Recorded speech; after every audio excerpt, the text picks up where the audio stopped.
Aujourd'hui, on joue à Wildermyth, un mix entre un RPG classique dans lequel on accomplit des objectifs en faisant évoluer le stuff et les caractéristiques de nos personnages, et Game of Thrones, parce que presque tous les types de relations sont possibles, et quel que soit l'attachement qu'on a pour nos personnages, ils peuvent mourir sans prévenir à n'importe quel moment.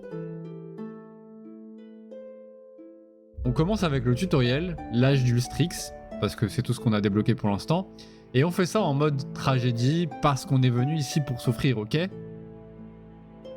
Dans cette aventure, on incarne déjà trois amis, Vaeric Fretinus, Ranok Brachmuré et Uledin Svelte, et ces amis-là, ils vivent une vie très paisible avant qu'elle bascule dans une sorte d'enfer sur Terre. On commence avec Vaeric qui se rend innocemment chez Ranok dans le village de Larive-les-Lézards. Donc il marche tranquillement, il fait sa petite vie, il pense à son ami, qui du coup est son ami uniquement, et le village est en feu. Donc là, précipitation, on accourt vers notre ami Ranok et on apprend les bases. Donc on voit qu'on peut utiliser 2 points d'action et une action bonus par tour. Donc on utilise un déplacement avec un point d'action. On voit que le sprint utilise un deuxième point d'action et met fin à notre tour.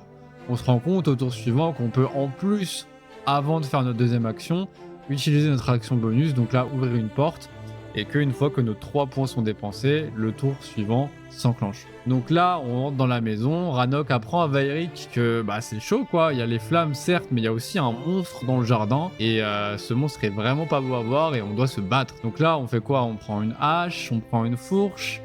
Bah non, évidemment, on part sur la poêle, sinon c'est pas drôle.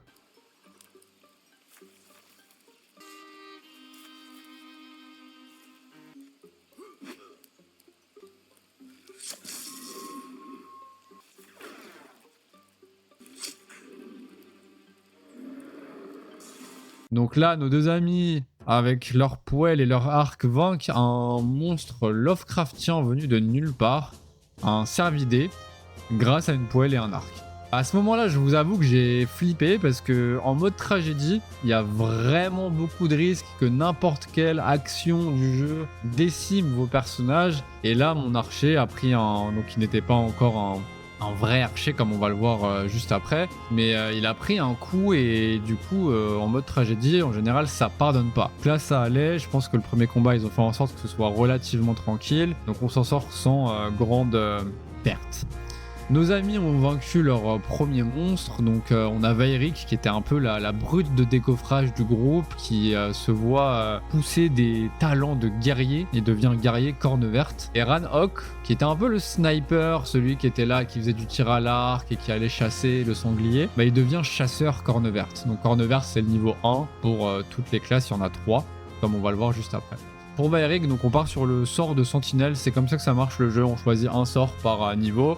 Et ça détermine un petit peu les sous-classes de notre personnage. Donc évidemment, on a Vaeric qui est guerrier et qui va gagner des statistiques de guerrier à chaque niveau, mais aussi des sorts qui vont lui donner une sorte de saveur. Donc là, Sentinelle, il a un peu ce côté mec solide sur lequel on peut compter. Et Ranok, on lui donne un truc très sobre, archerie, parce que voilà, on accentue à fond le côté tireur d'élite. Donc nos amis, une fois qu'ils se sont remis de leurs émotions fortes, ils décident d'accourir vers la tour pilier Etheril, parce qu'ils se rendent compte que leur pote Ulédin, c'est encore pour cette histoire un pote, et pendant qu'ils décident d'accourir et que c'est chaud et qu'il faut absolument lui prêter main forte, bah nous on se téléporte dans la tour et on passe dans l'incarnation de ce fameux Ulédin Svelte qui est coincé par une bête féroce, on se rend compte, et qui est en train d'accepter progressivement sa mort. Mais après avoir lu un mystérieux livre qui s'appelle Wildermyth, comme le titre de notre jeu,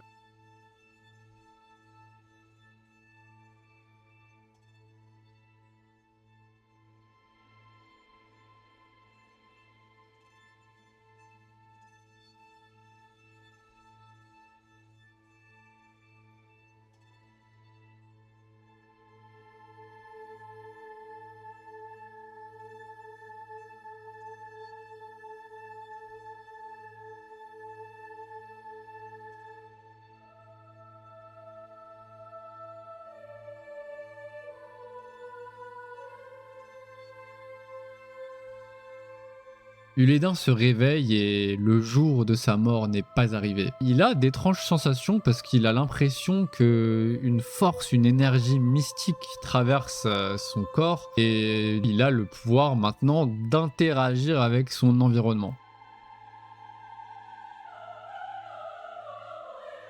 Donc dans le jeu, ça s'appelle l'interfusion et c'est le procédé qui lui permet d'utiliser des sorts. L'interfusion, c'est un processus qui se base sur les tours bonus. Et bah c'est la même chose, ça s'utilise en plus de nos 2 actions principales. Une fois qu'on s'est rendu compte de tout ce qu'on pouvait faire, on regarde les sorts et on vend facilement la bête parce que évidemment la bête est coincée elle aussi derrière des débris.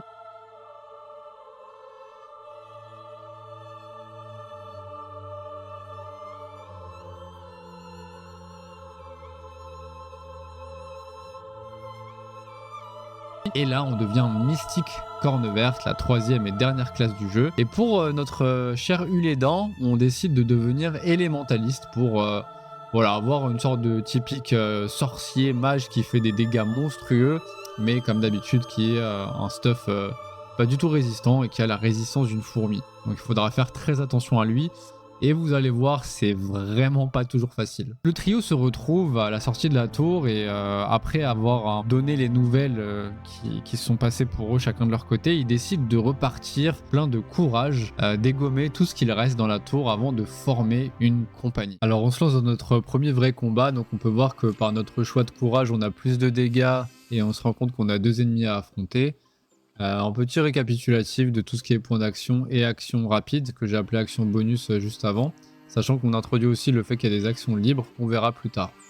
Donc évidemment, première fois que je joue au jeu, donc je me rends compte que la sentinelle finit mon tour, ce qui était logique, mais là je me rends compte à la dure, entre guillemets. C'est ok, on découvre tous le jeu à un moment donné. Je découvre aussi une autre capacité de mon rôdeur, de mon archer, de mon chasseur, qui est le camouflage. Et ça aussi, c'est vraiment quelque chose que j'ai adoré dans le chapitre. Et mon magicien, je l'emmène tout simplement près de la porte. Et là, je termine tous les tours parce que forcément, j'ai pas envie d'ouvrir une porte et de me rencontrer, d'être face à face avec un monstre si j'ai pas mon guerrier qui a ses actions disponibles. Donc ce guerrier, Vairic, va ouvrir la porte, évidemment. C'est le gigachat du groupe qui va tanker, prendre des dégâts, faire des dégâts, tout ce que vous voulez. Et je décide de le mettre derrière. Donc parce qu'il y a une fonctionnalité du jeu qu'on va voir juste après qui est extrêmement importante et c'est le moment d'en parler, qui est que quand, par exemple, si je fais un coup ici avec Vairic et que mon personnage se trouve derrière, donc de l'autre côté du monstre, pour ça il faudrait qu'il vive évidemment, mais du coup ça fait un coup critique. C'est ce qui va se passer maintenant, parce que je vais emmener Ulédin. Du coup, j'ai failli appuyer sur terminer, mais ça va, j'ai pas fait l'erreur. Je vais l'emmener dans le coin de la pièce. Je vais interfuser, donc me connecter avec un objet de pierre qui va donner un sort de lancer de disque. Donc ça va le toucher. Et là, Ranhok, je sais pas si vous pouvez voir, la flèche est différente. Vous le verrez bien plus tard, mais vu qu'il était de l'autre côté de là où le monstre s'est pris le sort, c'est un coup qui va toucher à 100%. Donc ça, dans le jeu, tout ce qui est raté, tout ce qui est... tout ce qui ne touche pas l'adversaire est extrêmement dangereux, donc c'est une fonctionnalité extrêmement importante.